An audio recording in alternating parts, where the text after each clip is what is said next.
전능하사 천지를 만드신 하나님 아버지를 내가 믿사오니요 그 외아들 우리 주 예수 그리스도를 믿사오니 이는 성령으로 잉태하사 동정녀 마리아에게 나시고 본디오 빌라도에게 고난을 받으사 십자가에 못 박혀 죽으시고 장사한 지 사흘 만에 죽은 자 가운데에서 다시 살아나시며 하늘에 오르사 전능하신 하나님의 편에 앉아 계시다가 저리로서 산자와 죽은 자를 심판하러 오시리라. 성령을 믿사오며 거룩한 공회와 성도가 서로 교통하는 것과 죄를 사하여 주시는 것과 몸이 다시 사는 것과 영원히 사는 것을 믿사옵나이다. 아멘.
이로 말미암아 주 예수 안에서 너희 믿음과 모든 성도를 향한 사랑을 나도 듣고 내가 기도할 때에 기억하며 너희로 말미암아 감사하기를 그치지 아니하고 우리 주 예수 그리스도의 하나님 영광의 아버지께서 지혜와 계시의 영을 너희에게 주사 하나님을 알게 하시고 너희 마음의 눈을 밝히사 그의 부르심의 소망이 무엇이며 성도 안에서 그 기업의 영광의 풍성함이 무엇이며 그의 힘의 위력으로 역사하심을 따라 믿는 우리에게 베푸신 능력의 지극히 크심이 어떠한 것을 너희로 알게 하시기를 구하노라. 그의 능력이 그리스도 안에서 역사하사 죽은 자들 가운데서 다시 살리시고 하늘에서 자기의 오른편에 앉히사 모든 통치와 권세와 능력과 주권과 이 세상뿐 아니라 온 세상에 일컫는 모든 이름 위에 뛰어나게 하시고 또 만물을 그 발 아래에 복종하게 하시며 그를 만물 위에 교회의 머리로 삼으셨느니라. 교회는 그의 몸이니 만물 안에서 만물을 충만하게 하시는 이의 충만함이니라. 아멘. 기도하겠습니다. 은혜가 충만하신 아버지 하나님, 연약한 저희들을 위해 성령을 충만하게 하시고 이 시간 이 부족한 종의 하나님의 능력과 권능을 더하옵시며 특별히 영역을 갑절로 더하여 주시옵소서. 예수님 이름으로 기도하옵나이다. 아멘. 우리의 역사는 방향 없이 흘러가는 것 같아도 가만히 보면 어떤 일정한 규칙을 따라서 움직이고 있습니다.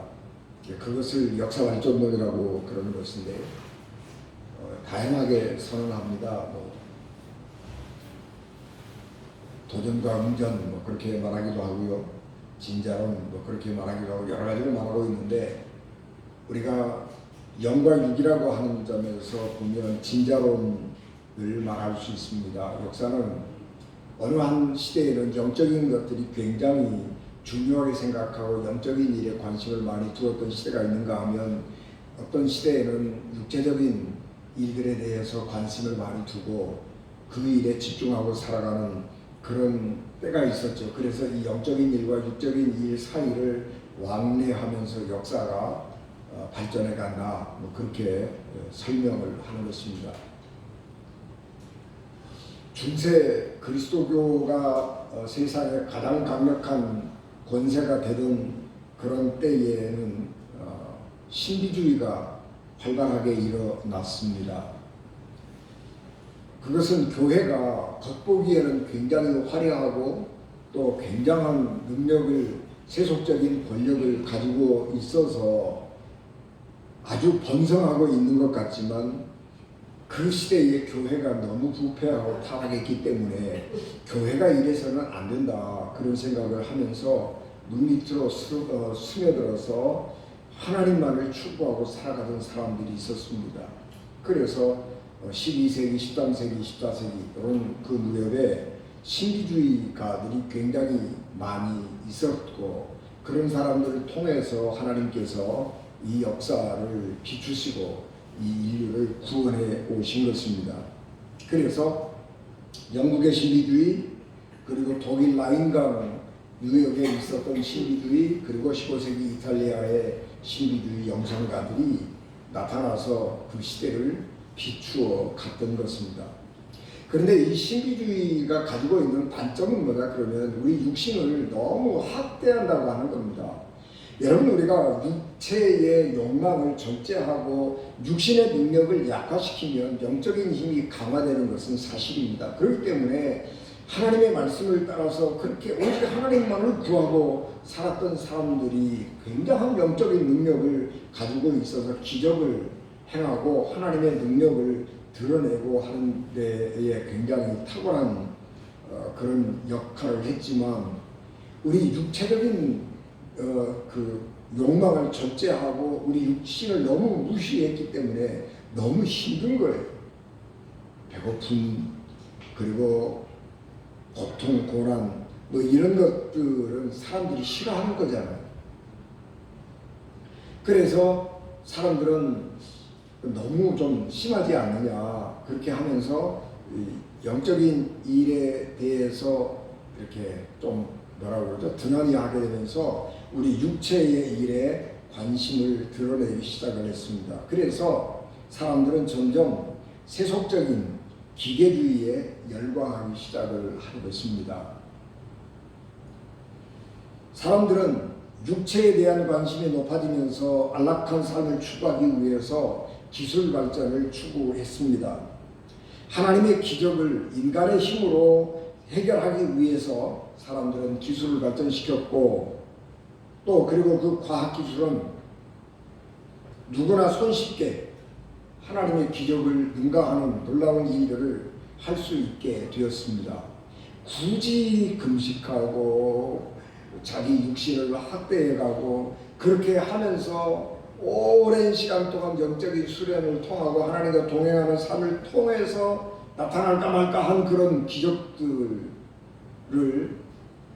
그렇게 고생을 안 해도 공부하고 기술을 익히고 개발하고 발전하면 하나님의 기적보다 더 쉽고 빠르게 우리의 문제를 해결할 수 있는 길들을 열게 된 것입니다. 그래서 지금 우리가 보면 우리 한국이 20년, 30년 혹은 10년 전보다 의학기술이 또는 이 과학기술이 얼마나 발전했는지 여러분 예전에 우리가 병들고 어렵고 힘들고 아프고 그러면 하나님 앞에 금식하고 기도했는데 요즘에는 그런 간단함이 없잖아요. 그냥 병원 가는 거죠. 병원 가면 의사가요 아주 손쉽게 고쳐줘요. 근데 그런 시대가 되기 때문에 오늘 우리들의 시대는 영적인 능력 뭐 그런 것들을 간구하기보다는 육신적으로 안일하게 편안하게 살아가는 것들을 추구하게 되는 것이고, 그래서 이 기술주의를 더 신뢰하게 된 것입니다. 기술 신비주의와 이 기계주의라고 하는 것은 대립적인 것처럼 보이지만 사실은 보완적인 것입니다. 문제는 어느 한쪽을 너무 과도하게 강조할 때에 문제가 생겨나는 것이죠. 중세의 신비주의는 영적인 정결함을 유지하기 위해서 물질적이고 육체적인 것을 너무 낮게 생각을 했기 때문에 사람들이 힘들고 어려웠다고 그러면, 오늘 우리 현대 과학기술주의는 하나님의 신비를 너무 무가치한 것으로 여겨버리거나 혹은 하나님의 신비 그런 거는 없는 것처럼 여기고 살아가고 있기 때문에 오늘 우리는 영적인 공고함을 느끼면서 우리 인간적인 삶이 굉장히 부유해지고 풍성한 삶인 것 같은데 사실은 너무 피폐해지고 너무 공고한 삶을 살아가고 있는 것입니다. 사도 바울이 제2차 전도 여행 때에 에베소에 와서 복음을 전했습니다. 사도 바울이 에베소에 와서 복음을 전했는데 이 복음을 전하던 에베소라고 하는 곳은 아데미 신전이 있었던 곳입니다. 그리고 그 아데미 신이 에베소 전체 사회를 지배하고 있던 주류적인 종교였고, 아시아에서 에베소는 황제 숭배의 본거지였습니다. 그렇기 때문에 이 사도 바울이 에베소에 와서 복음을 전할 때에 별로 그렇게 기대를 하지 않았던 것 같습니다. 열심히 복음을 전하기는 했지만 이 우상이 숭배하고 있고 이 황제 숭배가 아주 강하게 일어나고 있는 이곳에서 복음이 과연 살아남을 수 있을까? 교회가 발전할 수 있을까? 뭐 이런 생각을 했던 것 같아요. 그런데 그가 전도하러 다른 곳으로 갔을 때에 에베소 교회에 소식이 들려오는데 아주 고무적인 소식이 들려오기 시작을 한 것입니다. 그것은 에베소 교회 성도들이 믿음 생활을 잘 하고 있을 뿐만 아니라 서로 사랑하고 서로 하나님의 한 몸을 이루어서 살아가는 그 아름다운 믿음 생활을 하고 있다고 하는 소식을 듣게 된 것입니다. 그래서 사도 바울이 너무 기쁘고 너무 감사한 것입니다. 그래서 하나님 앞에 감사 기도를 드리고 에베소 교회 성도들이 믿음 안에서 정말 신실하게 잘 살아가기를, 또 믿음 안에서 잘 자라가기를 기도하게 되는 것이고, 기회가 있어서 에베소 교회에 편지를 쓰게 되면서 내가 여러분들이 믿음 안에서 잘 자라가고 있고 잘 성장해 가고 있다고 하는 소식을 들을 때 너무너무 기쁘고 감사합니다. 그래서 나는 여러분들을 위해서 이런 기도를 드리고 있습니다. 그러면서 자기의 기도를 그 편지 안에다가 쓰고 있습니다. 우리가 사도 바울의 에베소 교회를 위해서 기도하고 있는 것은 짧게 보면 세 가지라고 말할 수 있지만 길게 보면 2장을 넘어가도록 기도를 길게 하고 있는데, 오늘 우리 본문 속에서는 사도 바울은 에베소 교회를 위해서 내가 기도를 드리는데 이런 기도를 드린다 그러면서 세 가지의 기도를 쓰고 있습니다. 첫째는 17절, 우리 주 예수 그리스도의 하나님 영광의 아버지께서 지혜와 계시의 영을 너희에게 주사 하나님을 알게 하시고, 이게 첫 번째 기도이고, 두 번째 18절, 너희 마음의 눈을 밝히사 그의 부르심의 소망이 무엇이며 성도 안에서 그 기업의 영광이 풍성함이 무엇이며, 세 번째 19절, 그의 힘의 위력으로 역사하심을 따라 믿는 하나님, 믿는 우리에게 베푸신 능력의 지극히 크심이 어떠한 것을 너희로 알게 하시기를 구하노라 라고 하는 말씀입니다. 우리가 일상생활에서 가장 중요한 것은 하나님을 바로 아는 것입니다. 에베소 교회 성도들이 그 우상 숭배가 만연해 있고 황제 숭배가 팽배하고 있는 이런 어려운 상황 속에서 신앙생활을 잘하기 위해서는 하나님을 올바로 아는 것이 매우 중요했던 것입니다. 그래서 에베소 교회 성도들에게 하나님을 위해서 에베소 교회 성도들을 위해 기도할 때에 바로 그전 하나님을 바로 알도록 해주십시오. 그렇게 기도한 것입니다.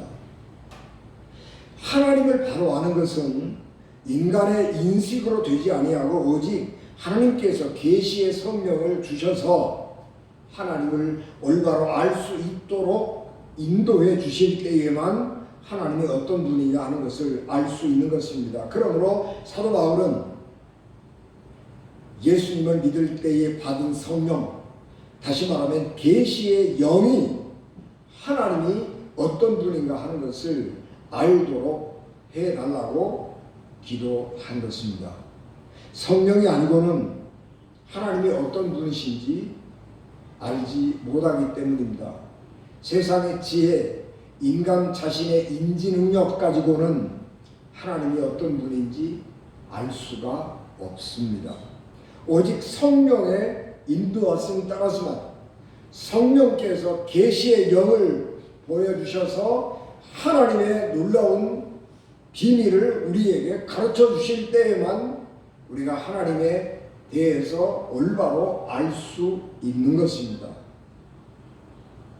두 번째는 그리스도인의 소망이 무엇인지, 그리고 하나님께서 우리에게 주고자 하시는 것이 무엇인지, 그것이 얼마나 귀한 것인지 그런 것들을 알기를 원한다라고 하는 것이 바울의 두 번째 기도입니다. 여러분, 기업이라고 하는 말은 회사 그런 말이 아니고요. 성경에서 기업이라고 하는 것은 부모로부터 물려받은 재산이나 사업, 상속, 그런 유산 그런 것을 의미합니다.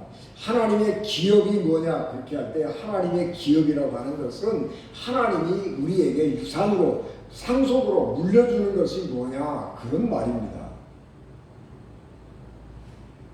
예수님을 잘 믿게 하는 힘은 소망에 있습니다.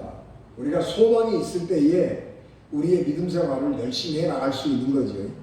그래서 믿음, 소망, 사랑 이 세 가지가 우리 삶의 우리 믿음 생활의 기본인데, 소망이 있을 때에 우리가 믿음 생활을 열심히 할 수 있는 동력을 얻게 되는 거죠.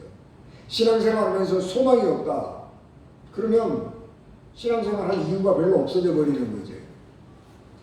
그래서 우리가 예수님을 믿을 때에 우리의 소망이 뭐냐, 믿음의 결국이 뭐냐, 그런 것들을 우리가 분명하게 알아야 하는 것입니다.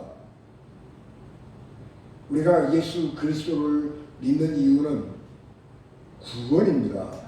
하나님께서 우리에게 주시는 은혜입니다. 우리가 그것을 알아야 하나님을 올바로 믿을 수 있는 힘을 얻게 되는 것이고 하나님을 믿는 재미가 생기는 거죠. 그런데 세상 일에 몰두하고 살다 보면, 세상 일에 치우쳐서 살다 보면 우리가 예수 그리스도를 믿는 이유를 잃어버리고 우리의 믿음의 궁극적인 목표를 잃어버리게 되는 것입니다. 그렇기 때문에 우리는 항상 잊지 말아야 되는 것은 하나님이 우리에게 무엇을 주기를 원하시는지, 우리가 예수 그리스도를 믿은 다음에 어떻게 될 것인지 하는 것에 대한 분명한 소망을 가지고 살아야 하는 것입니다. 그것을 알기를 원한다. 그렇게 기도한 것입니다. 세 번째, 바울이 에베소 교회를 위해서 기도했던 것은 하나님의 능력이 얼마나 큰지, 하나님은 얼마나 위대한 능력을 가지고 계신지 그런 것들을 알기 원한다라고 하는 것입니다. 우리가 하나님은 능력이 많으시다고 하는 것을 관념적으로 알죠. 하나님은 천지를 창조하신 분입니다. 하나님은 말씀으로 이 세상 만물을 지으신 분입니다. 하나님은 홍해를 가르셨습니다. 그런 성경의 여러 기적들을 믿으면서 하나님은 그런 분이야. 그렇게 우리가 믿습니다. 그런데 그것은요, 성경에 기록된 인류 역사에서 단 한 번밖에 없었던 일이에요. 그리고 다시 반복 안 돼요. 창조론? 우리가 학교에서 수십 년간 배우면서 진화론 공부를 했는데 학교에서 그 진화론 앞에 창조론은요 말도 못 꺼내는 거예요.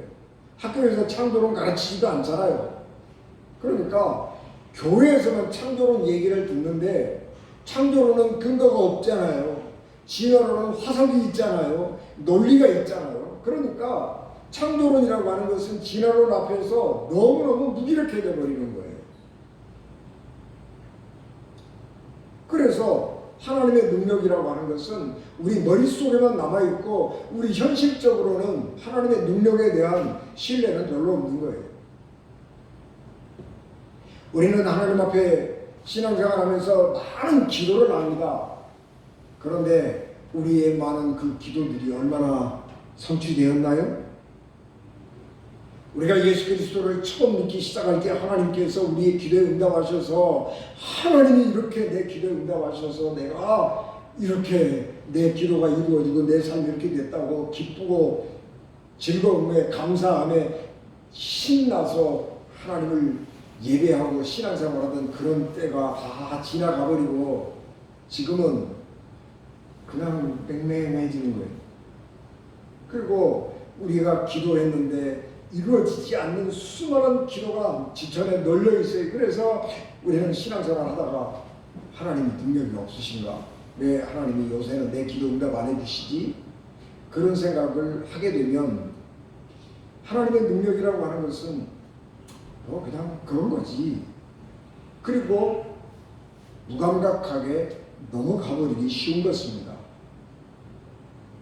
하나님이 우리에게 기도를 응답 안 해주시는 것은 우리의 기도가 능력이 없기 때문이 아니고 하나님께서 우리에게 바라시는 것이 다르기 때문에 그래요. 하나님이 우리가 처음 예수 믿기 시작할 때는 우리의 기도를 하나님 응답 많이 해주시는 것은 기적을 통해서 그런 기도 응답을 통해서 우리가 하나님에 대한 확신을 갖게 되고 믿음을 굳게 갖게 되는 것입니다. 그런데 믿음을 우리가 갖게 된 다음에는 말씀으로 살아가는 것이 하나님을 믿고 그 믿음의 근거에서 하나님의 말씀을 따라 살아가는 것이고 성령의 인도하심을 따라 살아가는 거예요. 그렇기 때문에 그 속에서는 우리의 노력이 필요한 거예요. 우리의 삶을 말씀에 의지해서 살아가고 우리의 삶을 말씀에 맞추려고 하는 우리의 노력이 요구되는 것입니다. 그래서 우리가 하나님의 형상을 닮아가는 거예요. 그렇기 때문에 하나님의 기적의 역사는 때로는 뒷전으로 밀려나는 것입니다. 하나님께서 기도 응답을 안 해주시면서 믿음으로 네가 감당해봐. 그렇게 우리를 신뢰하고 우리를 맡겨주시고 하나님의 말씀에 지혜를 힘입어서 우리 스스로가 그 어려움들을 극복해 나가고 믿음으로 이겨나가기를 바라시는 거예요. 우리가 성숙한 하나님의 사람으로 발전해 가기를 바라고 지켜보고 있는 거예요. 그런데 그거를 우리가 생각을 잘 못한단 말이에요. 왜냐 그러면 우리의 현실이 너무 다급하니까 우리의 삶이 너무 긴박하니까 하나님이 좀 어떻게 기적으로 그냥 옛날처럼 내가 기도하면 그냥 뭐가 착 이루어지고 바꾸어졌으면 좋겠는데 그렇게 안 되니까 우리의 믿음이 약해지고 우리의 기도가 능력이 없는 것처럼 생각이 되는 것입니다. 그렇기 때문에 우리는 하나님의 능력을 우리 개인의 삶의 상황에만 맞추어서 생각하면 하나님의 능력이라고 하는 것은 우리가 그렇게 신뢰할 만한 것이 못 되는 것이 될 수도 있습니다. 그래서 사도 바울은 하나님의 능력을 어디에서 찾으라고 그렇게 에베소 교인들에게 권면하느냐 그러면 십자가에서 찾으라는 거예요. 하나님의 능력이, 하나님의 사랑이 인간을 구원하시려고 하는 하나님의 원대한 계획은 예수 그리스도의 십자가에서 완벽하고 완전하게 나타났기 때문에 우리가 어렵고 힘겨울 때에 하나님의 능력을 찾으려고 하면 십자가에 달리신 예수 그리스도를 바라보라고 하는 것입니다. 예수님은 하나님의 아들 독생자를 십자가에 달아 죽게 하셨습니다. 그런데 모든 사람들처럼 십자가에서 그냥 죽고 무덤에서 썩어 없어져 버리는 몸으로 두지 아니하시고 죽은 자를 살려내셨습니다. 그리고 하늘나라로 불러 올리셔서 하나님 보좌 우편에 앉게 하시고 그를 하나님으로 되게 하나님처럼 이렇게 하나님의 동급이 되겠죠. 동격이 되겠죠. 그리고 예수님에게 이 세상을 심판할 수 있는 능력을 주셨습니다. 그리고 그 능력의 예수 그리스도를 교회의 머리로 주신 것입니다. 그래서 교회는 그리스도의 몸이고 교회의 머리는 그리스도이십니다. 이 말은 예수님과 교회가 몸의 한 지체다 그런 것이 아니고 교회는 그리스도의 몸이기 때문에 이것은 굉장히 친밀한 거예요. 교회와 예수 그리스도는 굉장히 친밀한 것입니다. 그리고 예수 그리스도는 교회의 머리이실 뿐만 아니라 교회에 충만하신 분입니다. 충만하다고 하는 것은 가득 찼다 그런 말로 우리가 얼른 쉽게 이해를 하지만 충만하다고 하는 말은 인재한다, 다스린다 그런 말이에요. 그러니까 교회의 머리가 예수님이다. 그리고 예수 그리스도는 교회 안에 충만하신 분이다. 그리스도는 이 세상에 충만하신 분이다라고 하는 말은 그리스도는 교회를 다스리시는 분이고 교회에 임재해 계시는 분이고 그리스도는 이 세상에 임재해 계시고 이 세상을 다스리는 분이다. 그런 것을 의미하고 있는 것입니다. 그래서 하나님은 그 많은 능력을 가진 예수님을 교회의 머리로 삼으시고 교회를 지배하고 다스리게 하시고 교회 안에서 하나님의 그 역사를 이루어 가도록 하신 것입니다. 그러므로 교회 안에는 하나님의 능력이 그리고 하나님의 사랑이 가득한 곳입니다. 우리가 신앙생활 할 때에 교회 안 다녀도 신앙생활 잘할 수 있죠. 나 혼자 신앙생활 하는데 어려움 없어요. 요즘에 인터넷 들어가 보면 유튜브에 들어가 보면 뭐 설교가 지천에 널렸으니까 뭐 혼자 예수 믿고 그렇게 살아갈 수 있어요. 제가 언제 말씀드렸는데 그 꽤 유명하신 분인데 요즘에 교회 잘 나가세요 그랬더니 요새 교회 안 가. 요새 예수 믿는 것들 꼴보기 싫어서 교회 안 가. 나 혼자 집에서 예배 드리고 그래. 여러분 무교회주의자도 신앙생활 잘한다고요. 얼마나 무교회주의자들 가운데 영성적으로 정결하고 고결하고 신앙적으로 신학적으로 얼마나 탁월한 분들이 많은데요.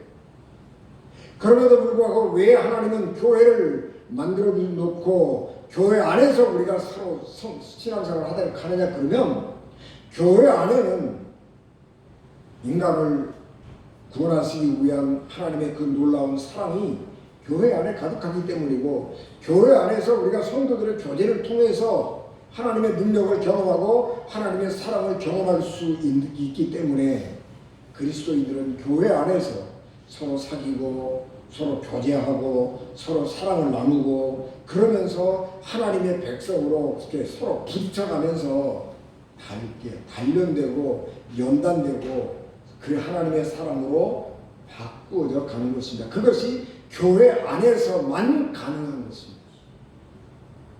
교회 바깥에서 나 혼자 예배드리고 성경 읽고 뭐 신학책 읽고 그렇게 하면 편하고 좋을지는 모르지만 사람들과 사람들 사이에서 부딪히고 부대끼고 달아지고 그렇게 하면서 내 모난 성격들이 다스려지고 고쳐지고 둥글둥글해서 온전한 하나님의 사람으로 되게 하지는 못하는 거예요. 그래서 우리는 교회 안에서 함께 신앙생활을 하는 것이고 교회 안에서 하나님의 사랑을 경험하게 되는 것입니다. 그리고 교회는 그 능력 안에서 또 그리스도의 능력을 힘입어서 크든 작든 세상의 빛과 소금이 되는 것이고 세상에 필요한 일들을 감당해내고 있는 것입니다. 여러분 지금 우리 상황을 둘러보면 매우 어렵죠. 왜냐하면 지금 우리 사회가 축소사회라고 그러거든요. 축소사회. 인구가 줄어가고 있고 그래서 이제는 소득이 더 늘어날까 뭐 그런 게 좀 어렵죠. 뭐든지 어려워지는 시대, 교회도 축소되어 가고 있고 축소사회, 심지어 어려운 시대입니다. 어려운 시대가 됐다 그러면 두 가지 방향으로 우리가 반응을 할 수 있는데 하나는 육체의 일을 위해서 더 열심히 하는 경향이 있기도 하고 또 어려우면 우리가 믿음 생활 잘해야 된다 그런 각성을 하기도 하고 이게 두 가지 길로 나가거든요. 그런데 지금 우리는 어느 쪽이 크냐 그러면 육신의 일을 더 많이 집중하는 일에 관심을 쏟고 있습니다. 그래서 우리 영혼이 우리 사회가 매우 메마르고 각박해지고 있는 것입니다. 그래서 지금 우리에게 필요한 것은 성령께서 우리의 영혼을 조명해 주셔서 내 영혼이 어떤 상태에 있는지 내가 지금 어디로 가고 있는지 내가 어떤 삶을 살고 있는지 하는 내 현재 상태를 아는 것이 굉장히 중요해졌습니다. 지금 우리에게 필요한 것은 하나님에 대한 지식도 아니고 세상에 대한 지식도 아니고 지금 우리에게 가장 필요한 것은 우리의 영혼이 얼마나 기가를 느끼고 있는가 하는 것을 아는 것입니다. 세상에 남부러울 것 없는 세상에 부족할 것 없는 사람들이 마약에 빠지고 중독되는 건 이유가 뭐죠? 영혼이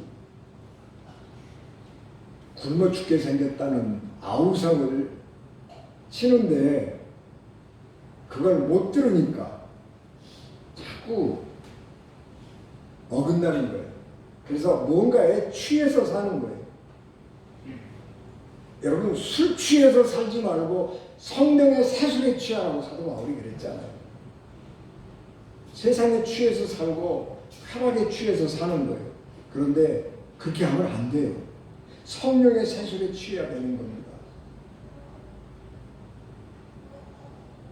왜 사람들이 마약에 중독되고 동성애에 중독되느냐? 그러면 영혼이 기가를 느끼기 때문에 그렇습니다. 그래서 영혼은 죽어버리고 육체의 쾌락만 남아있고 육체의 쾌락을 추구하면서 이것이 행복이라고 생각하기 때문에 그렇게 죽음의 길을 가는 것입니다. 우리의 삶을 재구성해서 영적 삶을 더 깊고 진실하게 해야 된다고 하는 각성이 우리에게 있어야 합니다. 그러나 사람이 자기의 마음을 바꾸고 자기의 삶을 재구성하기 위해서는 성령의 능력을 힘입어야 하고 성령의 도우심을 받아야 합니다. 인간 스스로가 내 노력에 의해서 내 능력을 가지고 내 삶을 재구성하고 내 삶의 방향을 바꾸고 그런 것들은 불가능하기 때문입니다. 인간의 힘이라고 하는 것은 관성을 이기지 못해요.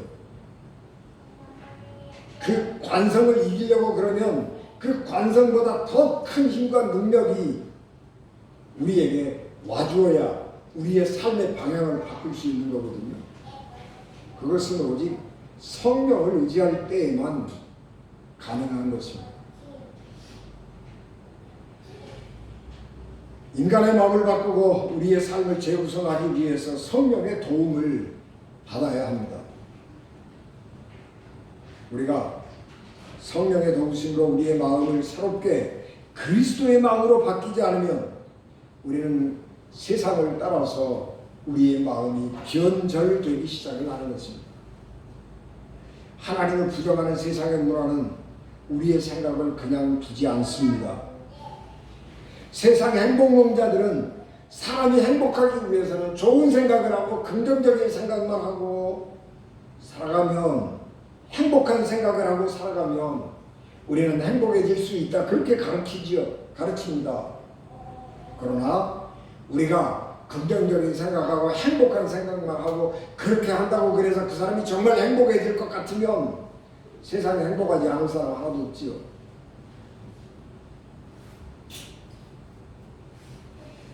우리가 그렇게 내 스스로 노력을 통해서 내 삶을 바꿀 수 없는 것입니다. 성령께서 우리의 마음을 조명해 주실 때, 내 현실을 알고 성령께서 이 세상의 힘보다 더 강력한 힘으로 우리의 삶의 방향을, 마음의 방향을 바꾸어 주실 때에만 우리는 우리의 삶을 재구성하고 재방향을 재설정할 수 있게 되는 것입니다. 지금 우리는 새롭게 살지 않으면 안 되는 시대를 만났습니다. 지구적으로, 환경적으로, 우리 개인적으로 그런 상황입니다. 지금은 하나님의 계시가 필요한 때이고 하나님의 계시의 영, 성령의 다스리심과 인도하심이 참으로 필요한 때입니다. 예수께서 말씀하셨습니다.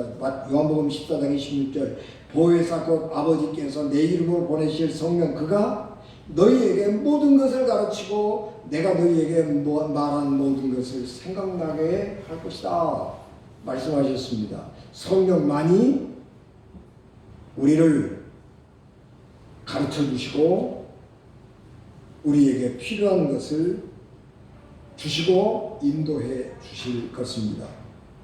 그러기 위해서 우리는 믿음으로, 말씀과 기도로 살아야 합니다. 사도 바울은 디모데에게 하나님이 지으신 모든 것이 선함에 감사함으로 받으면 버릴 것이 없나니 하나님의 말씀과 기도로 거룩하여지니라. 여러분, 우리가 우리의 삶을 거룩하게 만들어야 할 이유가 있는 시대를 살아가는데 그것은 말씀과 기도 두 가지입니다. 성령의 능력을 의지하고 성령께서 하나님의 마음을 알고 말씀을 알고 시대를 알고 내 영혼을 알 수 있도록 진리로 내 영혼을 비춰주시기를 기도하는 우리 은진가족 되시길 주 예수 그리스도 이름으로 축복합니다. 기도하겠습니다. 은혜가 충만하신 내 아버지 하나님, 넘치는 은혜와 능력을 저희들에게 충만하게 하옵소서. 하나님의 능력이 우리를 강하게 붙들어 주시고 성령의 비추심이 우리의 삶에, 우리의 영혼에 충만하게 하셔서 나를 알고 하나님을 아는, 하나님의 말씀으로 나를 새롭게 하는 능력이 저희들에게 충만하게 하옵소서. 예수님 이름으로 기도하옵나이다. 아멘.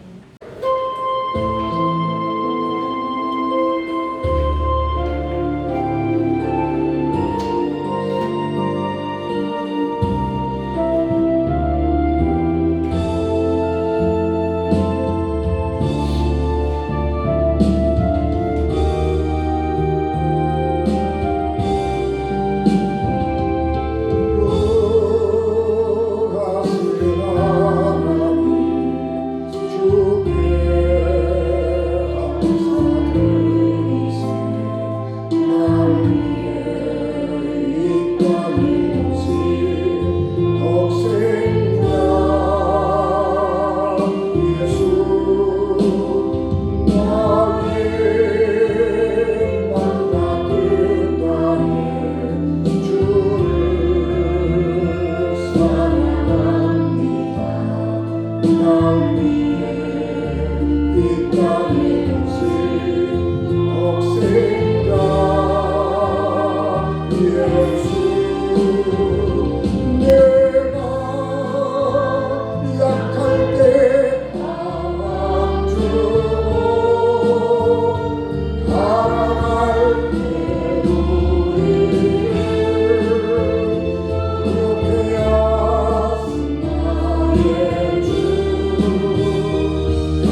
십자가로 인도하시는 예수 그리스도의 은혜와 죄인들을 구원하시려고 자기 아들을 십자가에 버리신 하나님 아버지의 극진하신 사랑하심과 성령님의 감동 감화 역사 위로 교통되지 주관하시니 예배를 마쳐 돌아가는 사랑하는 성도들 심령과 가정과 기업과 자녀들 위해 피값으로 세우신 우리 은진 교회 위에 지금부터 영원히 함께 하시기를 간절히 축원하옵나이다. 아멘.